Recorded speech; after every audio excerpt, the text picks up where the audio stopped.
Assalamualaikum warahmatullahi wabarakatuh. Apa kabar Crash Troopers? Semoga kita semua selalu mendapat bimbingan Allah menuju jalan yang lurus. Beberapa orang mungkin pernah merasa kesulitan menemukan jodoh atau pasangan hidupnya. Meski sudah berikhtiar, terkadang seseorang masih saja kesulitan menemukan tambatan hatinya. Nah, barangkali ada jin penghalang jodoh yang selama ini mengganggu hubungan cinta suci antar manusia ini. Lantas, apa sebenarnya yang membuat jin penghalang jodoh bisa mengganggu kehidupan seseorang?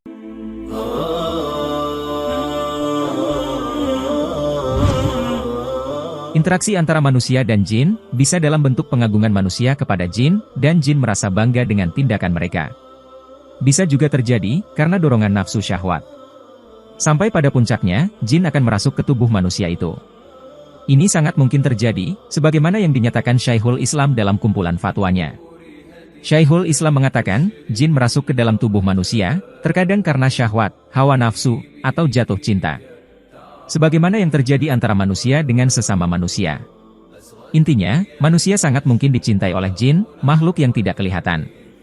Karena, mereka melihat manusia, sementara manusia tidak bisa melihat jin. Biasanya, hal yang menarik perhatian bangsa jin kepada manusia, adalah aura manusia itu sendiri. Bahkan bahayanya, ketika jin tersebut sudah terlalu suka, aura orang tersebut akan ditutup, sehingga tidak ada manusia yang tertarik. Ciri-ciri seseorang yang ditaksir oleh jin penghalang jodoh, diantaranya adalah sebagai berikut. 1. Biasanya, korban tidak tertarik dengan lawan jenis. 2. Ada dorongan kuat untuk masturbasi atau onani, sehingga dia lebih menyukai hayalan, yang membuatnya lebih nyaman dengan dunia sendiri. 3. Sering mimpi basah, karena berhubungan intim dengan sosok tertentu.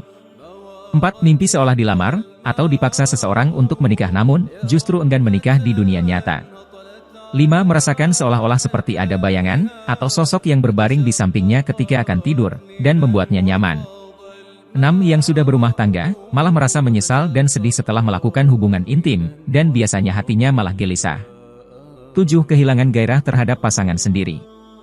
8. Bisa menikah, namun akan merasa banyak tekanan dalam rumah tangga.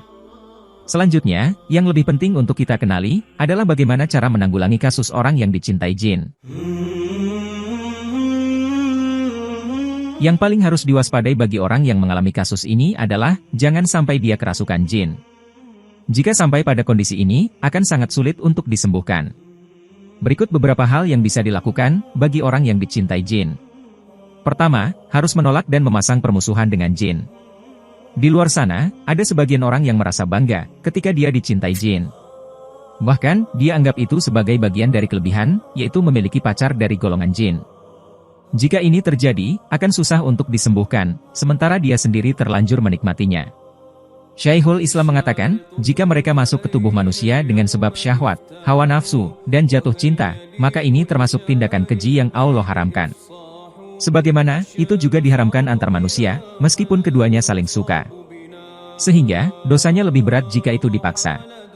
Dia salah, karena melakukan perbuatan keji dan kezaliman. Jin juga mendapatkan aturan ini, dan mereka tahu bahwa itu kekejian yang haram. Kedua, korban harus merutinkan amalan dan zikir, yang mendekatkan dirinya kepada Allah.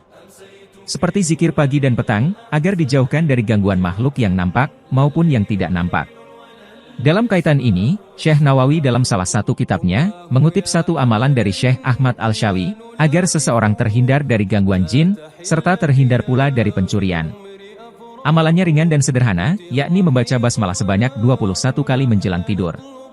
Syekh Nawawi Banten mengatakan, di antara khasiat atau keistimewaan basmalah adalah, jika dibaca seseorang sewaktu akan tidur sebanyak 21 kali, maka, pada malam itu, ia akan aman dari gangguan setan, rumahnya akan aman dari kemalingan, aman dari kematian mendadak, dan aman dari berbagai petaka lainnya.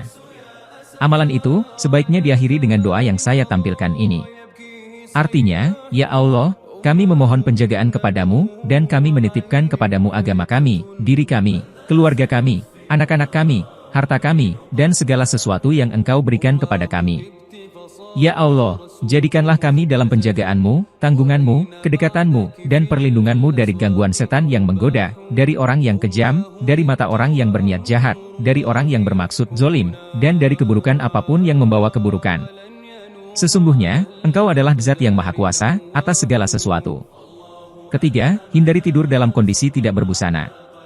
Pastikan ketika tidur, aurat antara pusar sampai lutut tetap tertutup.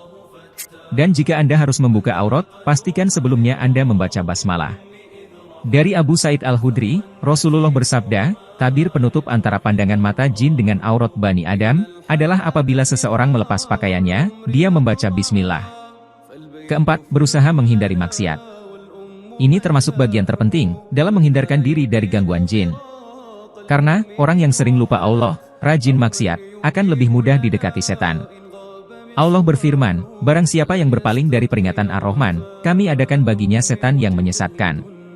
Maka, setan itulah yang menjadi teman, yang selalu menyertainya.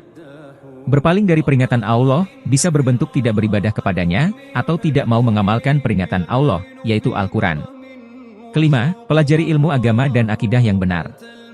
Setan lebih takut kepada orang yang berilmu, daripada orang yang tidak paham ilmu agama. Terutama orang berilmu yang disiplin, mengajak masyarakat kembali kepada kebenaran.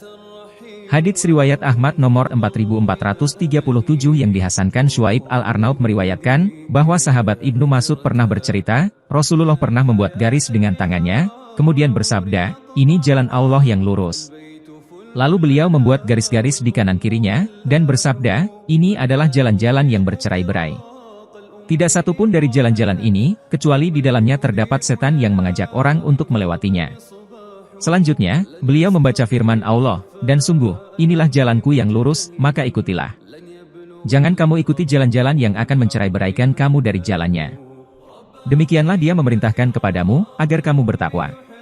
Keenam, jika kondisi sudah agak parah, berwudulah dengan sempurna. Bacalah Al-Fatihah, ayat kursi, Al-Ikhlas, Al-Falah, dan An-Nas. Setelah dibaca, tiupkan di kedua telapak tangan Anda.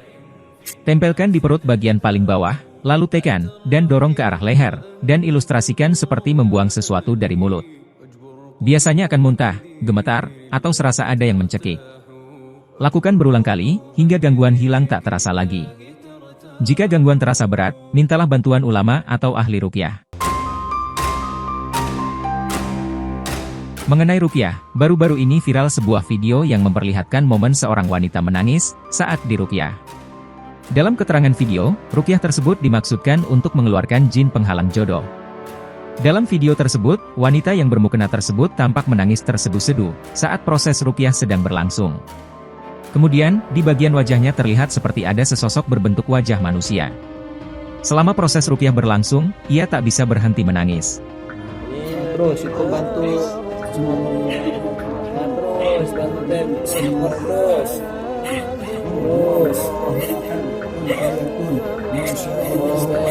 lagi cepat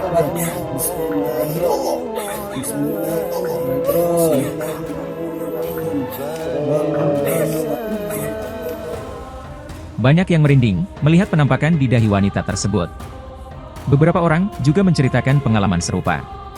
Ada yang bercerita bahwa dirinya pernah mengalami hal serupa, nangis tak henti-henti. Setelah dibacakan doa berulang-ulang, dia merasakan panas di bagian kepala, dan terasa ada sesuatu yang mau keluar. Ada juga yang bercerita, setelah menjalani ruqyah, jarak 2 bulan sudah bertemu dengan jodohnya. Demikianlah ikhtiar dan doa yang diajarkan para ulama, agar kita terhindar dari berbagai gangguan, termasuk gangguan maling atau jin. Wallahualam bishawab, wassalamualaikum warahmatullahi wabarakatuh.